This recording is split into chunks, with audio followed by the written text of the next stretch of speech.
What's going on, guys? It's me, Joe, and welcome back to creating a tier list in less than 10 minutes.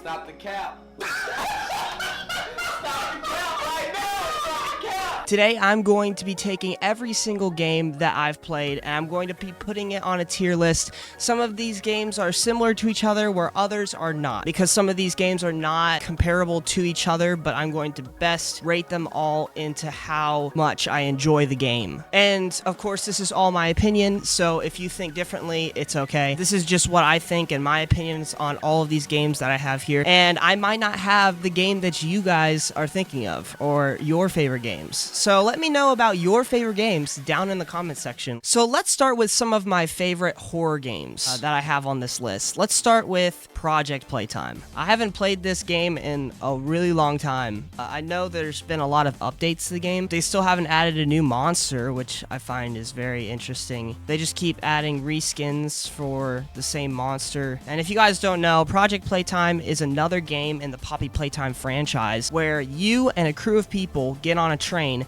and your job is to solve puzzles while trying to avoid one player that's assigned as the monster. And the monster is running around killing people and throwing them into what I call the gulag. And if you're a survivor, your goal is to survive to the very end, makes sense, complete the tasks, and then get back on the train and leave. It's like Dead by Daylight. I don't even have that on here, actually. See, there was still some bugs and stuff. I'm giving Project Playtime a C. I actually have played a little bit of Dead by Daylight. It is an interesting game. It's a cool game. It's the same concept as Project Playtime, but I think they did it better. There is a killer, and then there's a bunch of survivors, and the survivors are trying to fix the generators. There's a ton of different characters. Soon to be William Afton, Springtrap, in the game, which will be really interesting. That collab that was announced, that sounds really interesting. I'm gonna give Dead by Daylight a B. Also, I might change my ideas and where I've put everything. This won't be permanent.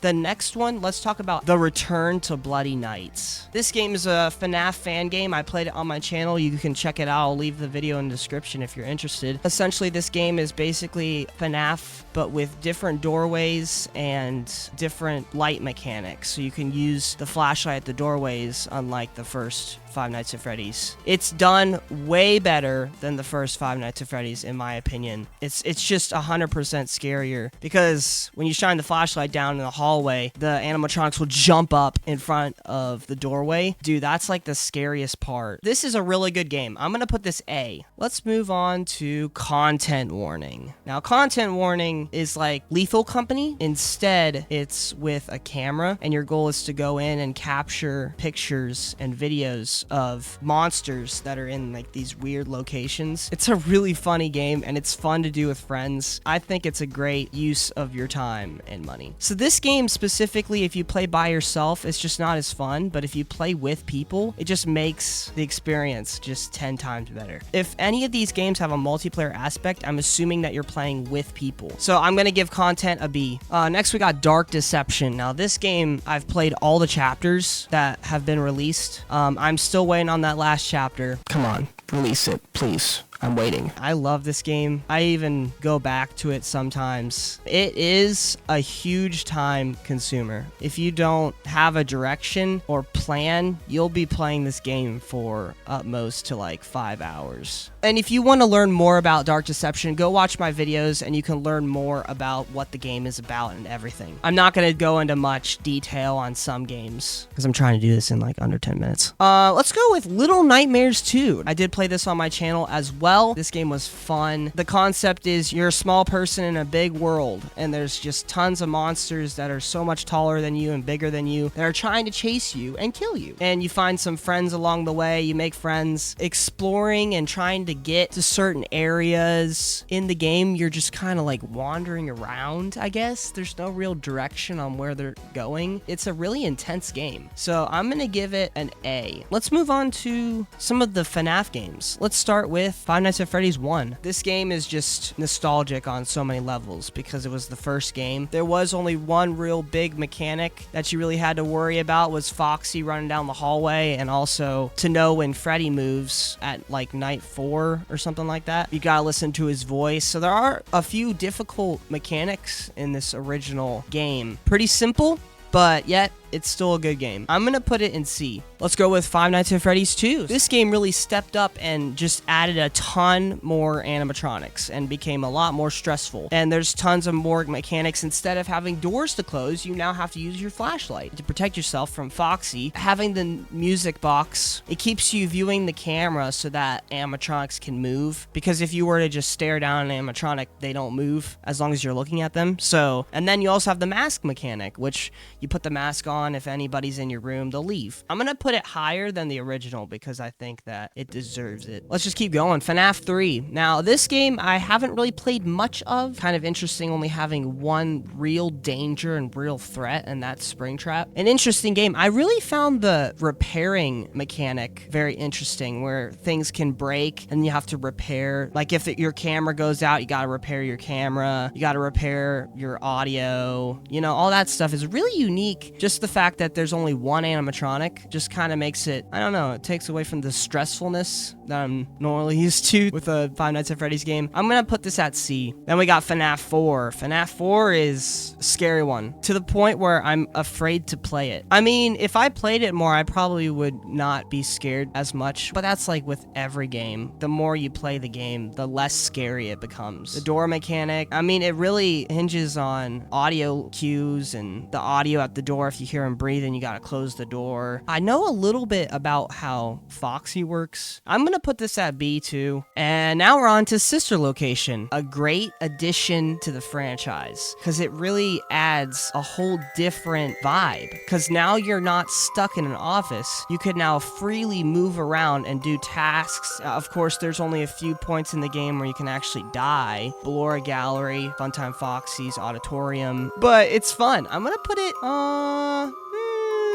gonna put it B. Now we go on to Ultimate Custom Night. Now, this is just a mashup of every game that's in existence, except it's made poorly, I feel like. The jump scares are very poorly made. All the jump scares are just silly jump scares. It's to the point where it's not scary. This is a free game on Steam, by the way. If you're like getting it on like your phone, it's the same price as buying the other ones. It's kind of fun to have just a bunch of animatronics attacking you at the same time. It's to the point where it feels like a Sister Location custom night. It just doesn't feel as good as the original games. It's not better than any of these, so I guess this is our first D tier. Wow, I can't believe I'm putting that in D tier. I don't know. Actually, maybe we put C tier, but it's like at the end of C tier. Then we go on to Pizzeria Simulator, one of my favorite FNAF games. This game is so scary. It's so much fun too because it has different concepts in the game. You've got the salvaging part, and then you've got the defense part where you're in like the ventilation systems and you're trying to defend yourself from the animatronics, and you don't have doors, so you just have to listen. At that point, how well can you listen? How well can you pay attention? It's a really fun game. I love it. I'd say I put it right here. Well, the first Help Wanted game, let's go with that. I have my own Oculus, so I play it on that, and you guys have seen me play Help Wanted 2 on the channel. I love these type of games where they take the original games and then they create them into this new VR experience, which I love. Well, it does have a little bit of Sister Location. It's got the Funtime Foxy game, which is pretty much the same thing as Funtime Auditorium. So I'm gonna give Help Wanted a solid A. Help Wanted 2, I just love the fact that they recreated more of the Sister Location mini games, like the Funtime Freddy mini game, Ballora Gallery mini game. That was so much fun. Security Breach mini games too. So we're seeing new characters that aren't in the original. So we're just taking a step further and using the newer stuff, which is what I really like. I almost say it's 100% better than Help Wanted. That's gonna go in S tier. Let's go on to Security Breach. I played a little bit of Ruin. I also played the original Security Breach. I love the concept of having a 3D environment. You get to explore the Pizzaplex while you're getting like hunted down by these animatronics that are just roaming around the Pizzaplex. But from a game designing like standpoint, like visually, it's very appealing. I'm gonna put an A. Is that it for Five Nights at Freddy's? That's it. Let's move on to PT. If you guys remember, I played the Unreal PT, which is a fan version of the actual actual original PT, which I feel like it's okay for me to rate PT just off of me playing the fan game version of it. We already know it's basically wiped and really hard to find nowadays. PT is still a great game. It is absolutely terrifying. I had a lot of fun playing PT with Justin. It was a lot of fun. Go watch that video. I'll leave it down in the description too. Let's move on to Poppy Playtime. Every single chapter that's been in the game so far, that's chapter 1, 2, and 3. And then chapter 4 is coming out soon. If you guys are interested, hit that like button down below. I'm definitely going to play it for you guys. Really fun. I'm putting an A. Interestingly enough, it's got a great story. Really good visuals. The visuals just kept getting better and better over time. They're always constantly adding new monsters for every chapter, and we're discovering more and more of the game. If we were going to rate chapters specifically, chapter 1 would be B, 2 would be A, 3 would be A as well. We've got a few others. Let's go with another interesting, wouldn't even call it a horror game. You were going to like classify it as a horror game, but it's Buckshot Roulette. If you haven't heard of this game is now a multiplayer game. Buckshot Roulette is a game where now there can be 4 people sitting at a table, and your job is to not die. There is a gun in front of you, and you get certain items to defend yourself. Your job is to kill everyone else and be the last player standing. There are bullets that are loaded into the gun. There are some live, some are blank, and if you shoot yourself with a blank, you get another turn, and if you shoot another player and it's a blank or, alive, it doesn't matter, your turn's over and it passes to the next person. If you're playing single player, you're going to be playing against a interesting AI. It's a really fun game. It's a fun concept. I'm gonna put it B, SCP Secret Laboratory. Now, this game has been out for a while and it's got a lot of updates. I haven't really played it since the previous update. You get a role at the start of the game. Your job is to do whatever that role's job is, and there's certain teams. There are different monsters. Like the SCP team is just a ton of monsters that are extremely powerful and dangerous. If you're not an SCP, you're most likely a human with a gun, and you're just trying to shoot, stay alive. There are certain objectives that you have to do to win, or if you escape. It's very chaotic, and if you don't know what you're doing, it's like a terrible experience. The game's visuals are on the lower side of things. It's a good game nonetheless. I think I'm gonna put it C. Actually, this is actually a very new game. This released a week ago. It's called A Quiet Place: The Road Ahead. Now, I've seen some videos on this. I've taken a look into it, and I can say that I haven't played it yet. So I'm gonna put it in this haven't played yet section. It looks interesting, and I am a huge Quiet Place fan. I've gotta play it eventually. I mean, I'm still working on my Amanda Adventurer video right now. Same thing with another game on here, which is Finding Frankie, and this is a new game. It's a parkour style game, basically Fall Guys, and you're getting chased by monsters while you're doing parkour, which sounds like a really interesting concept. And it sounds a lot like Poppy Playtime in the way that they do their chase scenes. And I've seen a little bit of it, but I haven't played it. If you're interested, leave another comment. Okay, so let's talk about At Dead of Night. Now, I haven't finished this game, but I think I know how the game ends. It's very well designed. I just feel like the jump scares in At Dead of Night are just so good. They implement both live footage and also just like models and stuff. I think this is also going in S tier for me. Of course, this is my opinion. If you don't agree, then it's okay. Oh wait, no, there's Inside the Backrooms. Never mind. Let's talk about that. I played this as one of my very first YouTube videos. Now, Inside the Backrooms, is it a very well designed game? I love the concept. I think you guys know what Backrooms is and most of it. You're stuck in the backrooms with monsters that are chasing you. So we're gonna put this in D because I don't think it really compares to the rest of these in scare factor. Let's go with some Nintendo games now. We're going to start with ARMS. ARMS was one of the very first games that Nintendo released for the Nintendo Switch. You're controlling a character that has very springy arms, and you can shoot your arms out. It's almost like a shooter, except it's not. And you can grab people, do a ton of awesome, combos with specials and stuff. I don't think it's better than most of the Nintendo games on this list, so we're gonna put it D tier. It is a good game, but without an online membership, you can't really have much fun with it unless you're playing with friends. There isn't much to see there. For $60, I just don't think it's that worth it.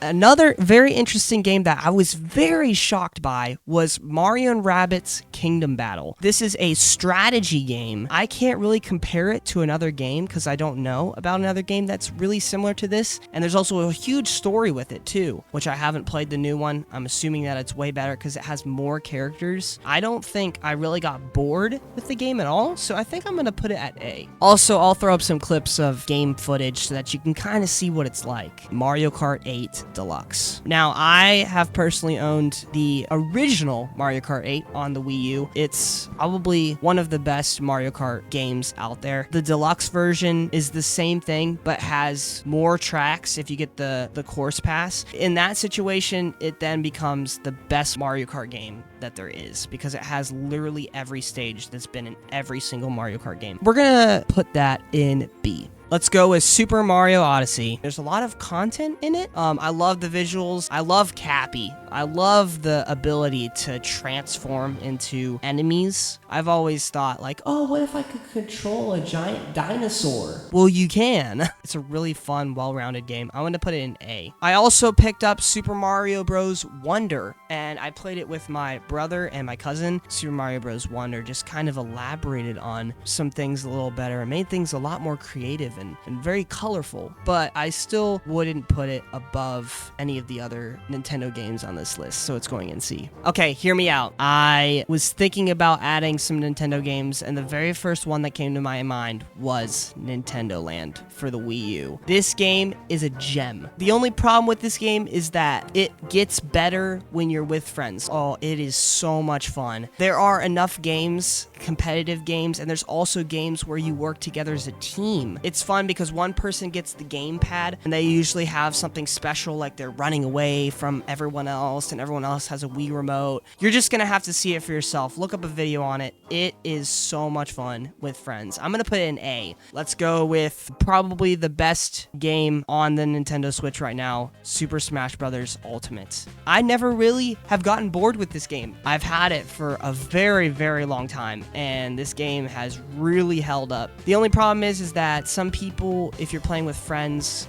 there is a learning gap. So if you're not like good at consistently doing combos or whatnot, that person's gonna have a hard time playing the game. But it is a really fun game if you've got friends that know what they're doing. We're putting it S here. So all the Nintendo games are done. Let's start with the Jackbox TV games. Now this is a very interesting one, but it's actually more with your phones. Basically there's the host console and then everyone grabs their phone and goes to the website. You don't even need an app to play it. It's literally just on your browser. So much fun. There's different mini games. There's different ones where there's like a person that has a secret identity and you have to figure out who's like the imposter, which I love those type of games. I'm gonna put it B. Let's talk about Stick Fight. Stick Fight is a very fun multiplayer game. You can add up to 4 players and you can play online if you have it on your PC, but if you have it on the Switch, you have to pay for the online membership to do it, which stinks. But basically, you are stick figures with guns and you shoot people. Most of the maps are destructible, so you could shoot them and they'll fall apart, or sometimes there's moving conveyors. This is a really good game. We've had a lot of fun with this, referring to me and my brother. I'd say it's B. Here's another shooting game, No Reload Heroes. Now, I don't think that this game is very popular. I do have it on the Switch and it is fun. It's another 4-player game. You can see the theme that I'm trying to throw out here.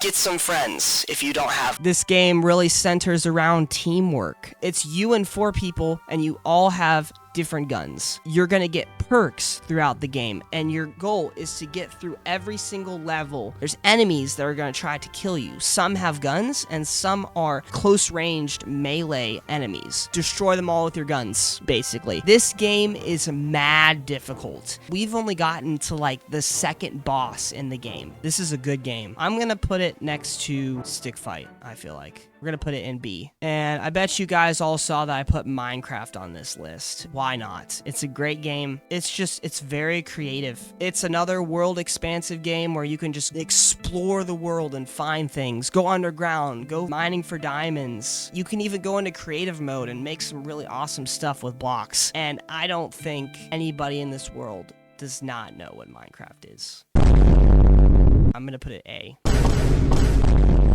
Now, Fortnite is on this list. Now, I've only played Fortnite for a little bit on my channel, just a few videos, but outside of me doing YouTube, this is a game that I play on the regular. It's very fun. They're always constantly adding new things, so it keeps it fresh. I don't think I have to explain much of this game. You're in a battle bus, you get dropped out onto a map, and your goal is to survive and be the last player standing. You get certain guns, shotguns, you know, you name it. There's so many weapons. We're gonna put this in A. Not enough to get S, I don't feel like. I actually made some shorts on this game. It is called The Finals. This game has now got a pretty massive update. We are now on Season 4. This game is phenomenal. The amount of thought and effort that was put into this game is just great. If you guys haven't heard of The Finals, you are in a game show and you're thrown into a floating island pretty much, and there's buildings and literally anything you see is destructible. It's really cool how the physics work in this game. There are different modes in this, and there's some that involve you taking like a cash box to a cash out and then defending that area, protecting it from people that are trying to steal it from you. You get on a team and it's normally a team of 3. Dude, play The Finals. It's S. Let's talk about Escapist 2. You can get together a team of 4 people. Well, your job is to escape. You are either trapped in a jail. Sometimes you can be in different areas. Sometimes you're locked on a train and you're trying to escape. There are different ways to escape on each level, and some might only have one solution. Some of the levels are stealth, where you have to hide. It's a great game. It's going in B. I completely forgot Amanda the Adventurer. If Dora the Explorer was a horror game, this is a kids television program that has some very, very weird things that are going on inside of it. You have Amanda, the main character, and her best friend, Wooly. And your job is to kind of figure out what's going on. This also encompasses both of the games. The second game is coming out on my channel, so go ahead and subscribe and hit that like button down below. The first game just kind of lacked some scary moments, I would say. The second game, definitely there was some crazy jump scares. And they weren't even jump scares, too. I mean, you guys are going to have to watch the video to see. I'm going to say this game deserves to be in A. Ultimate Chicken Horse. Now, this might sound like a very, very strange game to you. This is a 4-player game where you and your buddies try to completely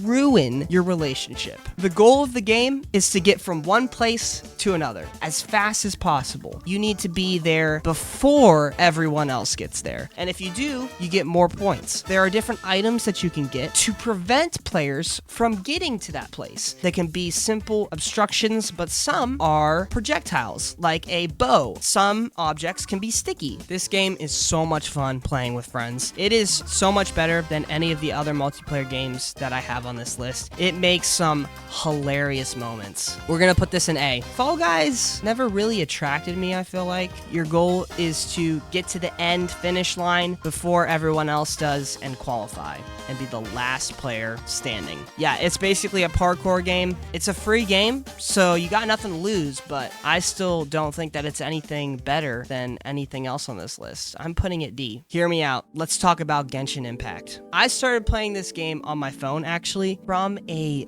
game design perspective. It is a phenomenal game. It's basically Breath of the Wild, which I haven't played, but it's free. You get a massive world. The combat is really nice. I love the combat. There's even a story that goes along with each character. There's just so much effort put into this game that I can't just ignore it. Now, don't get me wrong. I'm not weird. I'm not. Don't you start flaming me down in the comments. It's going in S. Actually, it's gonna go in A.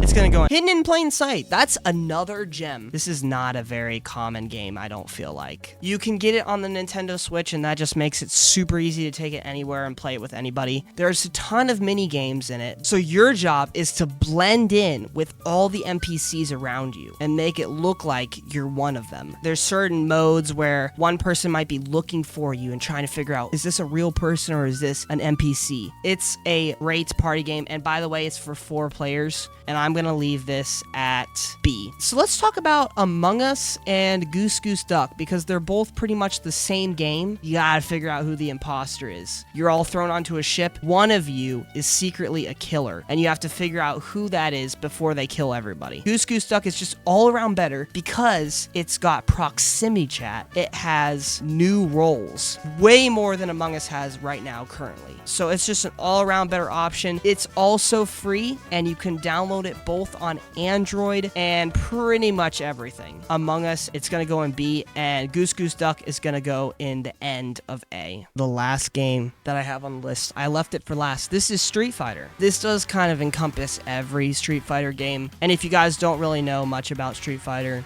you're just punching people, throwing Hadoukens, and I love this game because of its fighting style. It's a two-player game, one person versus another person. I wouldn't say it's better than Smash, but it's a really fun fighting game. You already know I like playing Ken from Smash, so I'm just really attracted to the characters in this game. I put it in C. So that is the end of my tier list. Looking at it now, this looks beautiful. Seeing all the games lined up here. If you guys want to see me play some of the games that I haven't played yet in this list right here down here, you already know what to do. Hit that like button and leave a comment down below saying which game you want me to play. And thank you guys so much for watching, and I hope to see you guys in the next video. See you guys later. Goodbye.